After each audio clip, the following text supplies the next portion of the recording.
Hey, it's Ernest from TripAstute. In this video, we're covering tricky bonus categories and charges where you can easily miss out on credit card points.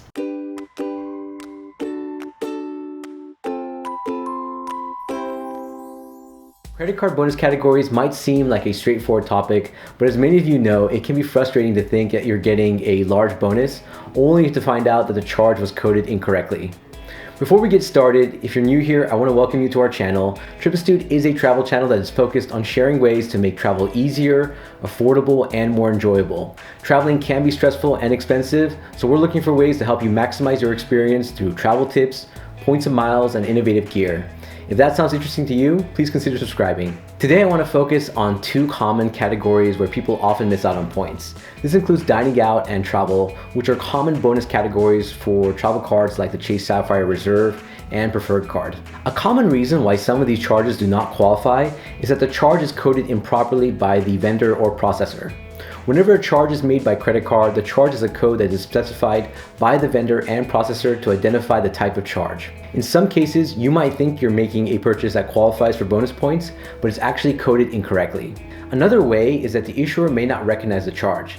This can be the case with newer services that aren't well known to the issuer and may not be immediately recognizable as a travel or dining charge. This situation is a lot easier to address, and we'll cover it later in the video. The dining out category generally includes sit-down restaurants, fast food restaurants, and coffee shops. However, in most cases, you should be able to receive bonus points at bars, cafes, juiceries, vending machines, and food delivery services like Eat24 and Grubhub. There are a couple places where I personally not received dining out bonus points. This includes the following. Number one, food trucks. Most of them should give you bonus points, but I've had a few instances where I didn't get my points. Also, I know a few food trucks in LA that use a QR code payment system through a separate app.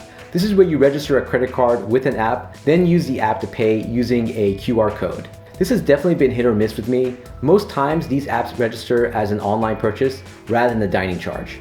Number two, restaurant and cafes in airports. This is another tricky situation. Sometimes a restaurant will charge you through the main airport credit card system, which may or may not be recognized as dining out or a travel bonus expense. Number three, cafes or restaurants within another store. Like the airport charges, this is also very inconsistent for me. I sometimes have ordered from a coffee shop or fast food place inside of another store like a Walmart or Target, and the charge was not coded as dining out. Also, this can be an issue with restaurants inside of a large gas station.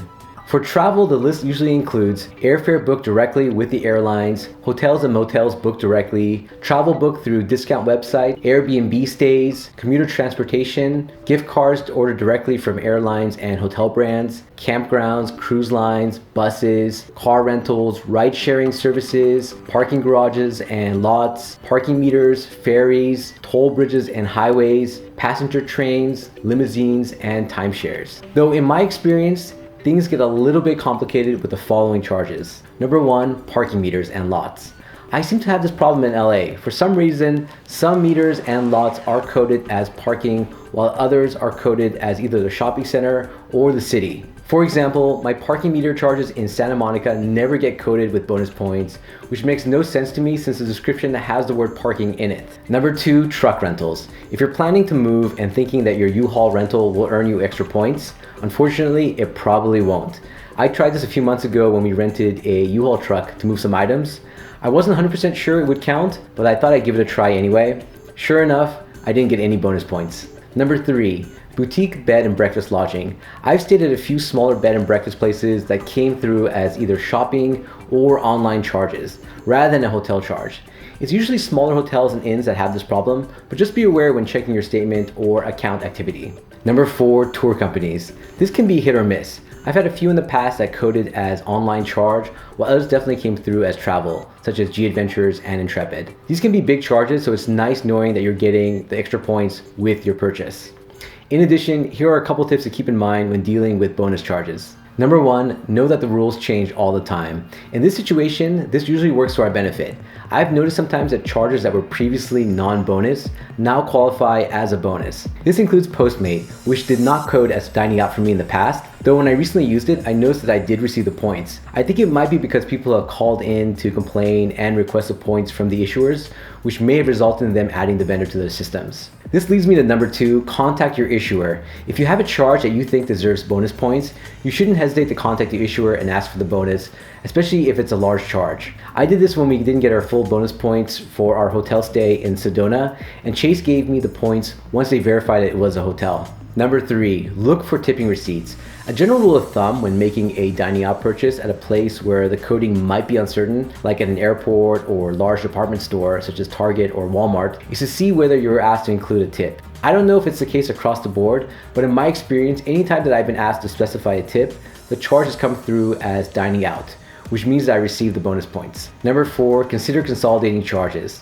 There are ways to take advantage of all the confusion and uncertainty. When you're traveling and staying at a hotel, you're often allowed to make charges to your room. This is common for drinks or meals. However, your hotel might be able to book a tour for you as well, which is what I did when I was in Costa Rica. By having the charge come through the hotel, I was able to get all my travel bonus points on my Chase Sapphire card since it came through one big hotel charge. If I had booked a tour separately, it's possible that it would not have been coded as a travel charge, especially since it was a smaller day tour company. Have you ever missed out on points because it was coded incorrectly? Please share your experience so others can avoid the same mistake. If you're interested in getting a new credit card and want to help support the channel, visit our card offers page on our website. It's an easy way to help us out and get that awesome new credit card. If you enjoyed this video or found it useful, please give us a thumbs up and consider sharing our video with others who might benefit from our content. Until next time, travel safe and travel smart.